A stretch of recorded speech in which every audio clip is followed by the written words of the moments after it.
अस्सलामुअलैकुम। हाँ, तो हाज़िर हैं हम आज के दूसरे लेक्चर के साथ, जिसका टॉपिक है करैक्टरिस्टिक्स ऑफ एंजाइम। और इससे पहले हम थोड़ी सी एंजाइम की डेफिनेशन जो है उसको दोबारा रिवाइज कर लेते हैं। एंजाइम्स क्या हैं? Enzymes are biological catalyst. क्या है? बायोलॉजिकल कैटलिस्ट है डेट स्पीड अप मतलब जो तेज़ कर देते हैं केमिकल रिएक्शन को। कहाँ में? लिविंग ऑर्गेनिजम्स के अंदर, without being consumed in the process.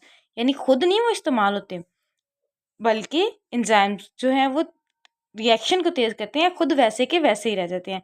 इसकी एग्जांपल आप ऐसे ले लें कि हमने वो चावल बनाने हैं, तो एक देश की में चावल बनाए हैं, चावल बन गए हैं, पक गए हैं, और जो देश की है वो तो ख़राब नहीं ना होती, वो वैसे की वैसे ही रह जाती हैं। तो इसी तरह हमारे पास एंजाइम जो हैं वो खुद इस्तेमाल नहीं होते, बस वो उस रिएक्शन को तेज़ करवा देते हैं। ठीक है। They are primarily protein and are highly specific to their substance. यानी किससे बने होते हैं बच्चों?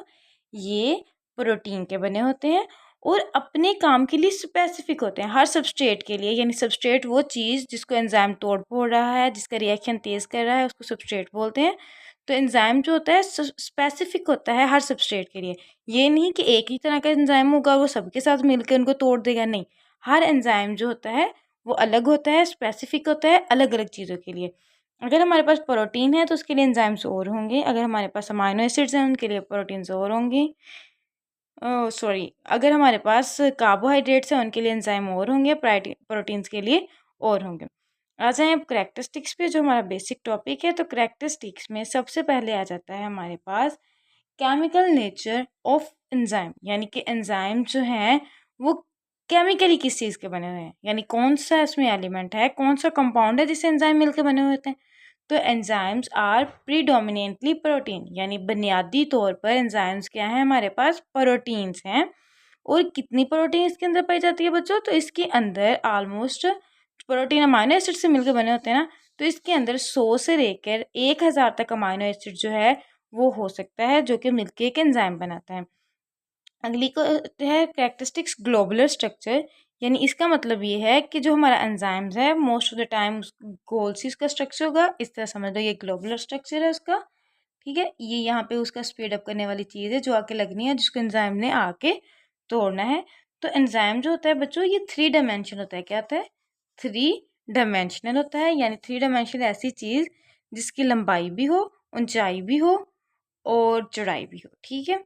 ने this structure allow them to form active sites. अब ये देखो उसका जो ग्लोबुलर स्ट्रक्चर है, जो उसका 3 डायमेंशनल स्ट्रक्चर है, वो क्या करता है? वो अलाउ करता है एंजाइम्स को कि वो एक्टिव साइट्स बना सकें, जो कि बाइंड करती है सबस्ट्रेट के साथ। यानी एंजाइम जो होता है, एंजाइम काम कहाँ पे करता है बेसिकली? एंजाइम जो होता है वो अपनी एक्टिव साइट पे काम करता है। ठीक है। तो एंजाइम जब एक्टिव साइट बनाता है समझो, तो यहाँ पे आके सबस्ट्रेट लगता है और वो सबस्ट्रेट को तोड़ दिया जाता है अलग अलग कंपोनेंट्स में। तो इस तरह से एंजाइम जो होते हैं वो रिएक्शन को तेज़ कर देते हैं। उसके बाद है स्पेसिफिसिटी ऑफ एंजाइम। जैसे हमने पहले भी बात की कि एंजाइम जो होते हैं वो हाईली स्पेसिफिक हैं अपने काम में। हर एंजाइम अपना अपना काम करता है। ये नहीं कि एक बंदा है और वो सारे काम कर लेगा। हर एंजाइम जो होगा वो उसको अपना फंक्शन पता होगा और उसने वही काम करना है। Enzymes are highly specific to the reaction they catalysed. उसके बाद they are also very specific for the nature of substrate. यानी कि सबस्ट्रेट क्या है? वो मादा, वो मटेरियल जिसको तोड़ना है, जिसका रिएक्शन तेज़ करना है, वो हमारे पास सबस्ट्रेट होगी। और एंजाइम जो होता है वो स्पेसिफिक होता है हर सबस्ट्रेट के लिए। For example the enzyme amylase. अक्सर वक़ात बच्चों जब आपको किसी चीज़ के एंड पे ASE नज़र आए तो इसका मतलब है वो हमारे पास एंजाइम है। तो हमारे पास एंजाइम है अमाइलेज। वो स्पेसिफिकली किसको कैटेलाइज करता है? वो ब्रेक डाउन को कैटेलाइज करता है स्टार्च की।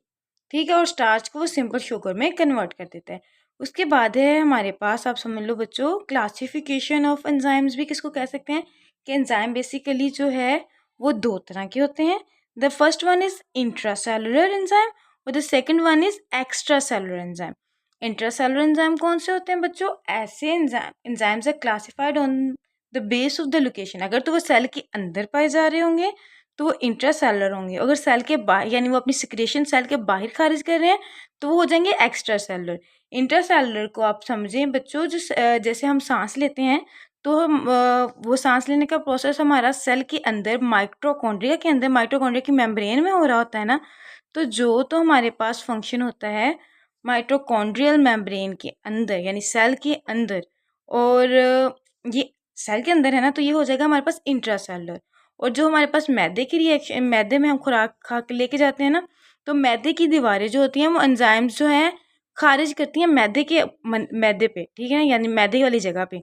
तो वो सेल के अंदर डाइजेशन या सेल के अंदर कैटालिसिस नहीं हो रही, बल्कि सेल के बाहर हो रही है। तो वो हमारे पास हो जाएंगे एक्स्ट्रा सेलुलर एंजाइम। चलिए हम लोग पढ़ते हैं। तो intracellular enzymes operate within cells, यानी सेल के अंदर ऑपरेट करते हैं। एंजाइम्स ऑफ सेलुलर रेस्पिरेशन, ये इसकी एग्जांपल है। और उसके बाद आ जाता है बच्चों हमारे पास एक्स्ट्रा सेलुलर एंजाइम। वो कौन से होते हैं? ये एसोसिएट करते हैं, यानी सिक्रेट करते हैं, अपनी जो भी प्रोडक्ट्स होगी वो निकाल देंगे आउटसाइड द सेल, सेल के बाहर, और कैटालाइज करेंगे रिएक्शन वहाँ पे जहाँ पे इसने निकाला होगा। Such as enzyme secreted by the cell of stomach, यानी स्टमक के जो एंजाइम्स हैं वो जो भी उनकी प्रोडक्ट है उन्होंने अपने सेल से बाहर सिक्रेट की है, यानी स्टमक के वॉल में सिक्रेट की है। और स्टमक की कैविटी, यानी कि वो खाली जगह जो स्टमक के दरमियान होगी, वो हमारे पास हो जाएगी स्टमक की कैविटी। ठीक है, अगर हम ये देखें ये हमारा स्टमक हो, तो वो यहाँ पे जो सेल्स है ना, ये सेल्स अपनी सिक्रेशन जो होती हैं वो इस पॉइंट पे सिक्रेट करते हैं जहाँ पे फूट जाती है। तो फिर वहाँ पे डाइजेशन का प्रोसेस जो है वो स्टार्टअप होता है, तेज़ होता है। ठीक है, आगे वाली जो बच्चा पॉइंट है वो इम्पॉर्टेंट है, बिकॉज ये अक्सर शॉर्ट में भी आ जाते होते हैं हमारे पास कि को फैक्टर क्या होते हैं एंजाइम के। तो बच्चों many enzymes require additional non protein molecule, यानी हमने पढ़ा है हमारा एंजाइम जो है वो प्रोटीन का है, लेकिन कभी कभी क्या होता है एंजाइम के साथ एक नॉन प्रोटीन पार्ट भी होता है, जिसको वो क्या करता है, वो ये करता है कि वो एंजाइम्स को ठीक से काम करवाता है।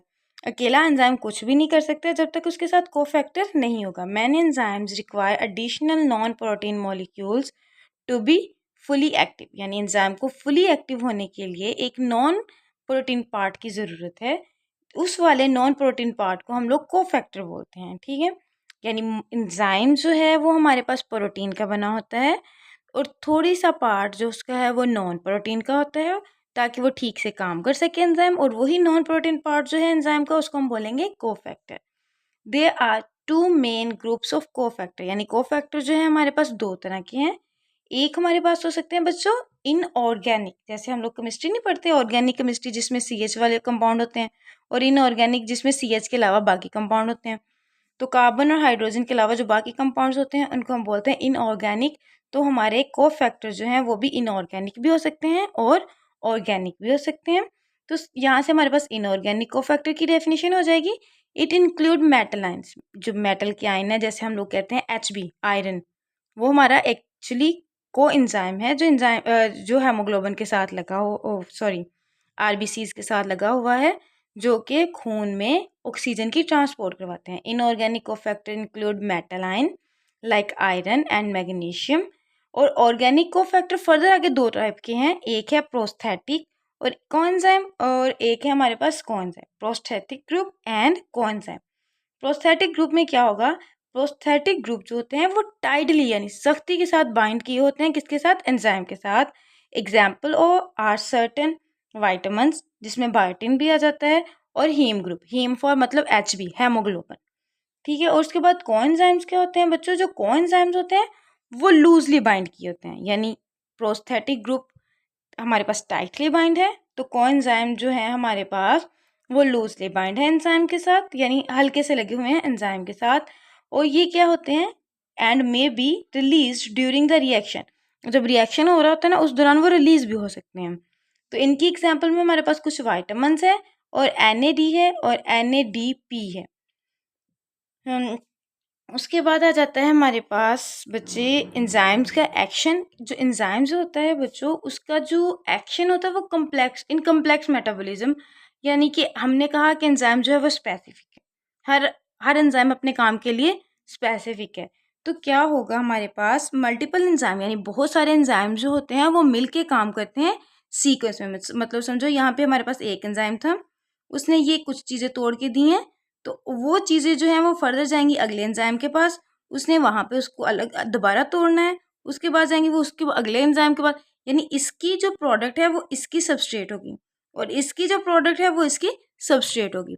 सबस्ट्रेट क्या, वो चीज़ जिसको एंजाइम तोड़ता है, और प्रोडक्ट क्या, जो तोड़ने के बाद हमारे पास बन जाती है। ठीक है, उसके बाद देखिए एंजाइम्स का एक्शन हम पढ़ रहे हैं क्योंकि मल्टीपल एंजाइम वर्क करते हैं in a sequence to carry out a series of reaction, यानी एक रिएक्शन होकर एंजाइम खत्म नहीं हो, प्रोडक्ट खत्म नहीं हो जाती, वो अगली के पास जाती है, अगला उससे अगले के पास जाता है। ठीक है, जैसे एक फैक्ट्री में होता है, एक बंदा कटिंग कर रहा होता है, एक स्टिचिंग कर रहा होता है, एक उसको आयरनिंग कर रहा होता है, यही सारा काम। Each enzyme in the series catalyses a specific step, यानी हर एंजाइम हर स्टेप में अलग अलग चीज़ को कैटालाइज कर रहा है। After speeding up the reaction, यानी आप रिएक्शन जो हो गया स्पीड अप हो गया, the product is passed to the next enzyme. वही बात, इसने इसको स्पीड अप कर दिया, यानी ये समझो ये यहाँ पे ऐसे था, इस एंजाइम ने इसको स्पीड अप करके ये बना दिया, इसने इसको दे देना है, इसने उसको स्पीड अप करना है, अगले एंजाइम ने उसको अगले को एंजाइम को दे देना है, और इस तरह ये रिएक्शन जो है वो चलता ही जाना है, और एट द एंड तब तक जब तक कि हमें रिक्वायर्ड प्रोडक्ट है जो वो ना मिल जाए। थैंक यू बच्चों, एंजाइम्स की कैरेक्टरिस्टिक्स यहीं तक है। आप लोगों ने इनके बेसिक टॉपिक्स भी याद करने हैं, हेडिंग्स भी याद करनी है। एक टॉपिक है क्या, सॉरी, इसमें है हमारे पास एक definition, some RNA molecule also act an enzyme, यानी कि जब RNA एंजाइम के तौर पर काम करता है तो हम उसको राइबोसोम्स बोलते हैं, और ribosomes are the primary found in the ribosome. ये कहाँ पे पाए जाते हैं, राइबोजाइम्स राइबोसोम्स में पाए जाते हैं, और they are also found in specific viruses and bacteria, और यही वाले एंजाइम्स जो हैं वो वायरसेस और बैक्टीरिया में भी पाए जाते हैं। थैंक यू, गुड लक, अल्लाह हाफिज़।